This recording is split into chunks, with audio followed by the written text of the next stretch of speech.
menuju kelas menengah, lalu menggerombol dia di rentan. Memang yang Oke. paling miskin agak berkurang sedikit, tapi kita turun secara overall gitu. Artinya Jadi kalau ini Mbak bukan Nina lihat kebijakan ini sekarang, ini adalah track yang benar untuk kemudian memulihkan, begitu kah?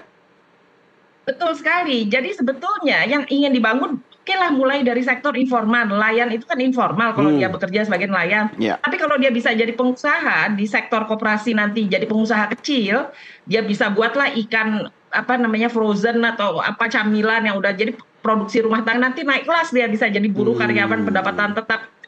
Nah itu, jadi yang dibangun itu grassroots-nya, akar rumputnya. Ya. Ya demikian juga sebetulnya sekolah rakyat dan lain-lain. Tapi yang kita lihat dengan program stimulus kemarin, itu yang disasar kalau saya lihat dua hal. Pertama, uangnya dialirkan ke perumahan, ya, karena konstruksi kan berkurang juga 770.000 pekerja ya. Lalu kita lihat disasar lagi ke lapangan kerja ini yang untuk pertanian tadi ya, perikanan khususnya ya. Jadi kalau BPS itu melihat kelompok pertanian itu terdiri dari perikanan, peternakan, perkebunan, tanaman pangan gitu ya, kehutanan. Jadi kalau bicara pertanian dalam arti luas ya. Nah betul lapangan kerja pertanian meningkat, tetapi kan nanti harus dinaikkan kelas menjadi pekerja formal pengusaha. Karena pekerjaan yang di pertanian perdagangan walaupun ada tambahan itu sifatnya bisa informal, artinya bukan pekerjaan yang baik-baik yang mendapatkan jaminan pekerjaan dan sebagainya. Sementara yang isu besarnya adalah yang turun itu pekerja formal, buruh karyawan pendapatan tetap. Bulan terakhir itu berkurang 2 juta angkanya ya. Jadi sektor informal kita proporsinya naik, formal kita turun. Itu bukan berita baik dalam pertumbuhan ekonomi ya. Berarti pertumbuhannya ada tapi kurang berkualitas. Nah, sekarang pemerintah mencoba meningkatkan kualitas. Dicarilah cara supaya uang pemerintah ini jangan tidur terlalu lama gitu ya. Karena ada uang tidur, ada uang yang memang APBN. Tapi APBN kan punya sisa lebih nih, berarti kan nggak terpakai dan ditabung jadi uang tidur kan. Nah ini yang dialihkan balik gitu. Itu kebijakan fiskal bukan moneter. Yang dilakukan Pak Purbaya itu dalam kerangka fiskal. Karena dia punya uang tabungan kan, pemerintah nabung di bank ya. Udah uang tabungan pemerintah ditarik lagi masukkan ke masyarakat. Sementara perbankan tetap dia lewat burden sharing, lewat apa itu kebijakan moneternya BI tetap berjalan, tapi dikasih wanti-wanti uang yang 200 jangan ditarik ya gitu. Jadi ini kita mencoba meyakinkan apakah koordinasi kebijakan fiskal moneter efektif 6 bulan ke depan ini juga penting. Nggak bisa dilihat 6 bulan indikator makro berubah itu mustahil terlalu cepat ya. Jadi bayangkan operasi itu kan baru aja dikasih uang ya, dia baru bangun apa kapal aja, buat kapalnya mungkin perlu 3 bulan gitu baru mulai. Oke, Mas Ajat. Jadi sebagai gitu ya, orang yang malang melintang di dunia usaha, itu seberapa menggairahkan stimulus ini?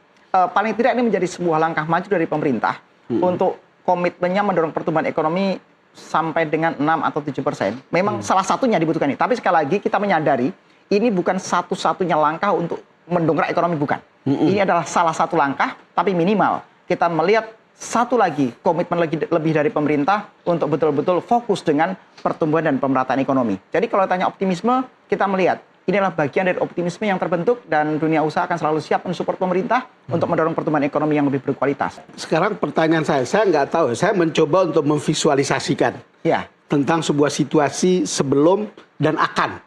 Gitu kan, sebelum stimulus dan setelah stimulus. Kan gambaran visualisasi saya, misalnya, mall akan lebih ramai, orang belanja akan ramai dan juga belanjanya. Bukan hanya jalan-jalan, bukan Rojali Rohani. Bukan. Lalu kemudian ketika anak tetangga saya tamat sarjana tahun depan, setengah tahun ke depan, tadi kalau Ibu Nina bilang quick win-nya itu 6 bulan gitu, dia tidak terlalu sulit untuk melamar pekerjaan. Visualisasi semacam ini kan untuk memudahkan publik memahami bahwa stimulus ini perlu dan akan tepat hasilnya begitu. Betul Bang Don. Jadi begini, kita kemarin ngobrol dengan teman-teman yang baru pulang dari China. Mereka bilang Bang Don, seluruh kebijakan kementerian dan lembaga itu goalsnya satu. Harus terukur secara kuantitatif berapa banyak job creation yang terbentuk. Kata kuncinya job creation tadi. Betul, ini akan jadi penting. Makanya kemudian kalau kita lihat bahwa penurunan uang 2 triliun melalui PMK 276 ini juga diikuti dengan program ini nih, paket ekonomi 8+4+5 yang tonnya adalah apa? penyerapan tenaga kerja. Makanya ini ada orang magang dikasih setara UMP, itu kan bagian contoh job creation sebenarnya. Jadi terasa ya. Indonesia juga harus mendorong ke arah sana. Seberapa banyak job creation yang terbangun dengan kebijakan-kebijakan pemerintah. Sehingga harapan kita dengan adanya Pak Menteri Keuangan yang baru sekarang memberikan spirit yang baru agar job creation terbangun. Sederhananya adalah kalau kita orang lapangan misalnya lulus kuliah mencari kerja lebih mudah. Bahkan ada sebuah jokes dari Pak Menkyu kemarin. Ini kalau ekonomi tumbuh, itu nggak ada orang ITB yang pindah ke ekonomi seperti beliau. Ini kan suatu hal yang beliau mencontohkan diri dia sendiri. Artinya memang ekonomi itu perlu didesain dengan lebih ideal. Tapi kita paham dan sadar bahwa itu butuh waktu. Tapi sekali lagi ya harus dilakukan dan dijalankan satu demi satu. Demikian Bang Don. Bang Don, kita harus ke Bu Nina sekaligus closing ini. Tapi kan tadi Bang Don sudah minta nih soal konkretnya. Rasanya gimana kalau memang ada pertumbuhan kan? 5,12 dan 5,4. Yang 5,12 itu kuartal yang lalu, tapi orang rasa apa iya benar gitu. Yang 5,4 nanti sama kalau 8%. Bu Nina silakan.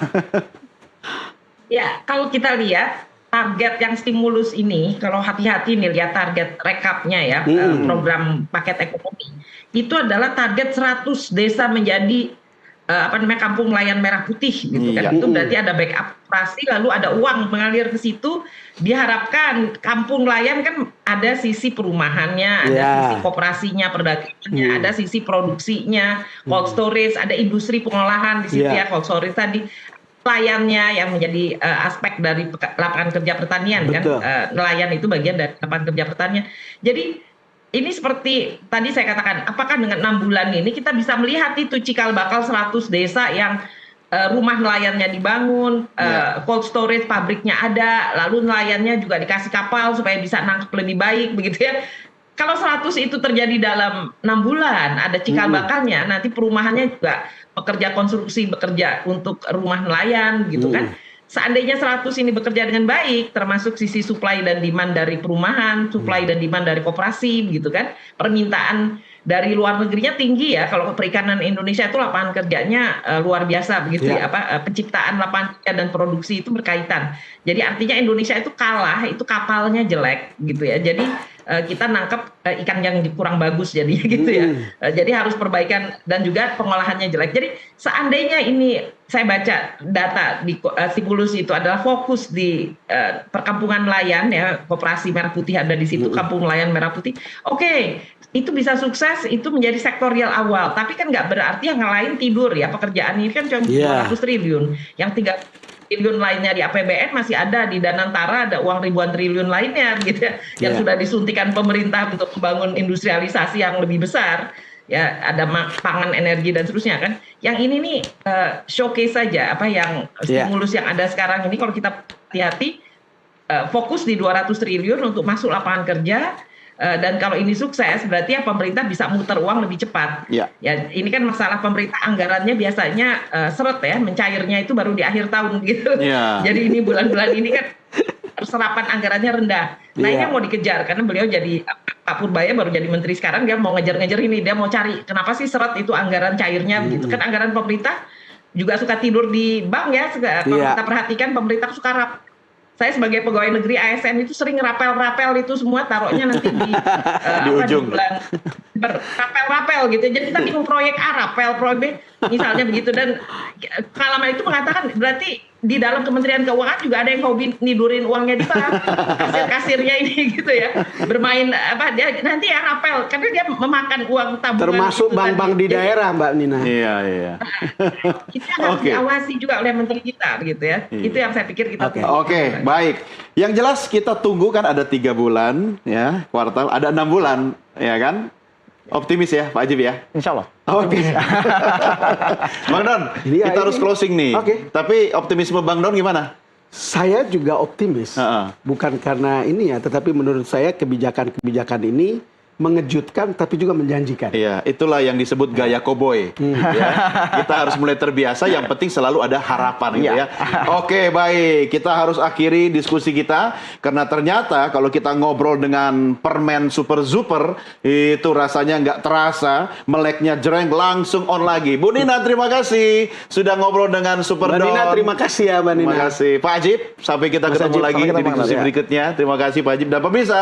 Inilah akhir jumpa kita dalam program Super Don Super Opini. Saya Doni The Kaiser. Saya Don Bosco Selamat. Sampai jumpa. Salam super.